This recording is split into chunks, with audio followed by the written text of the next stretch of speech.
Okay, so I'm going to be talking a bit about mentoring, or coaching as it's more commonly known as, and we're just going to go through just a quick blurb on exactly what mentoring is. So,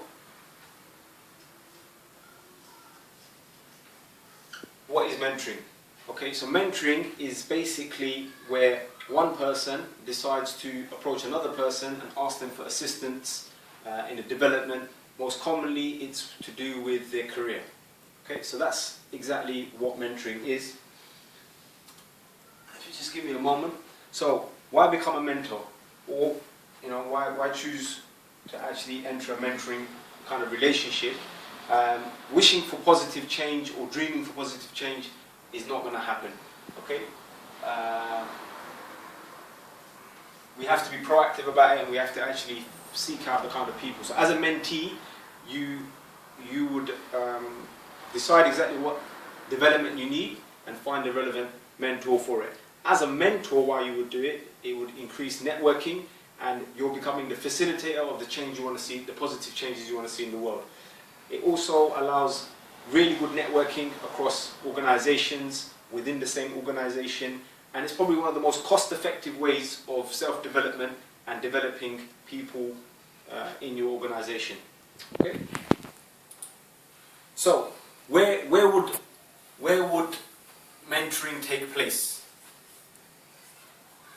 The actual one-to-one mentoring can be anywhere. It can be in a coffee shop, it can be in an office, it can be just before or after a meeting. The location is irrelevant. What I do recommend is you do not have these one-to-one meetings at each other's homes. Yeah, and we can discuss that a bit more further in another video. What I really recommend is the mentoring is done within a framework if possible. What you want to look for is if your organization has a mentoring scheme in which mentors and mentees are introduced to each other, that's probably the best bet. Something accredited is great, if not, doesn't matter. That has its advantages if it's purely career and it's within the same organization.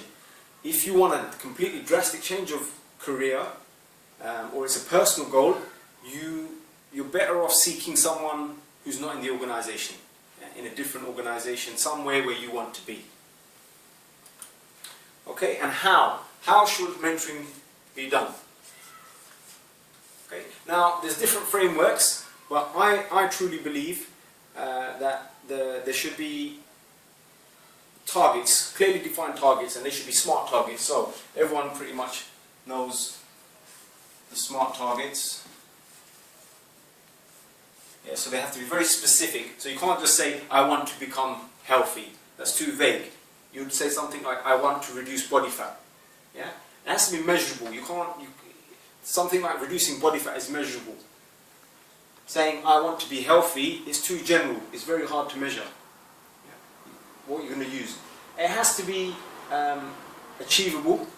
So, I want to become Superman. That's not an achievable target. So, let's leave that out of it. Achievable, realistic, and I can't remember that. I'll come back to that. And time bound. Okay, so it's a SMART target. Is time bound. So I want to reduce 10% body fat by December the 1st. Okay, so that would be a SMART target. That's the first thing. And the whole mentoring relationship should also be time bound. You shouldn't really stay with the same mentor for too long. What I feel is better is that you depending on what area of your career or your personal life that you want to develop, you seek out specific mentors and have fixed times. So you can start off with a 6-week period, and then you can try a 12-week period. I wouldn't advise anything more than 1 year. Yeah. If you're really great mentors, step away, find another mentor for a while, and then you can come back. Also, I always recommend some framework should take place, some common language should be used in the mentoring relationship.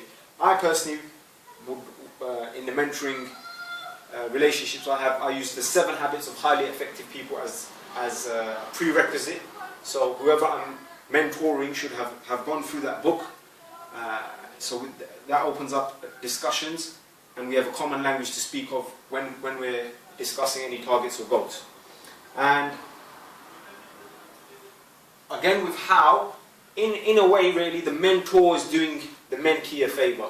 So it should accommodate the mentor's schedule. So if I'm coaching you, then you should be accommodating my needs. So for example, if I've got a meeting at 5 o'clock and I can only see you between 6 and 7, and you can kind of do that time and you've got to travel to me, then that's how it should be. It shouldn't be that the mentor is having to run around or fit their schedule around yours. Hope that makes sense. Now, one other thing which I think is really important is reciprocity.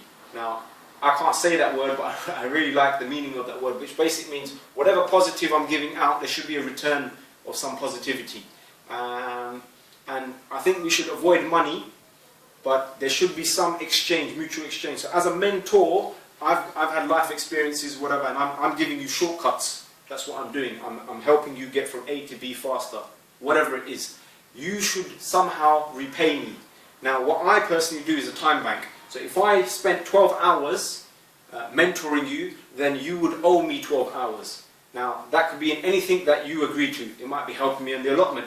It might be helping me with a bit of DIY. Whatever it is, something that you're strong at or something that you can give back to me, and time. All of the costs of materials, etc. should be footed by whoever project it is. So that's, I think, really important that there's some payback to that relationship.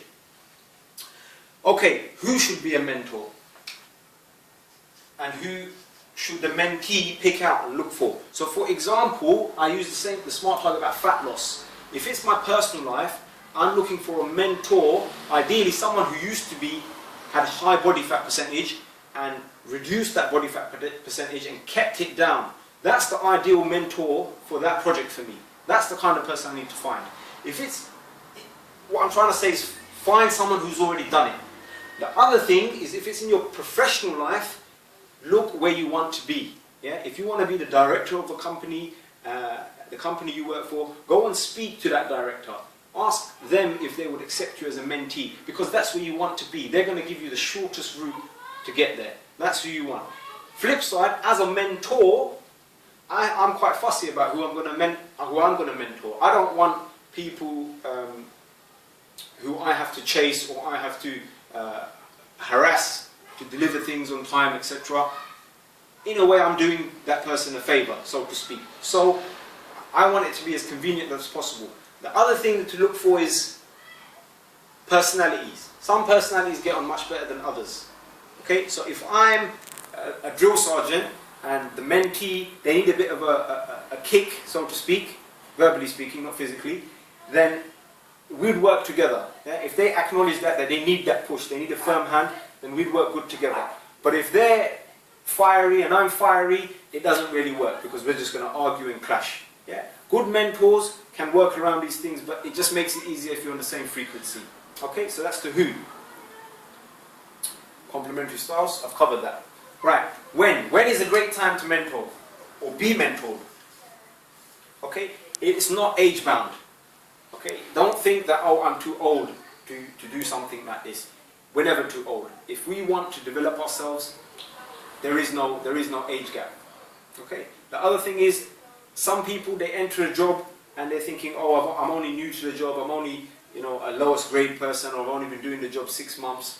Doesn't matter. Eh? Or I've been doing the job 10 years, I'm embarrassed. Forget all of that. If you want to develop, find out who a good mentor is and go ahead and do it. Vice versa, if you feel you come across someone and they got gumption, they got the kind of personality you think would be really good if it was developed as future leaders for the organization, approach them. Just be straight with them and say, look, I like this, I like your style, I'll be happy to mentor you, let's have a coffee or tea, or whatever it is that you do, and discuss this. Yeah?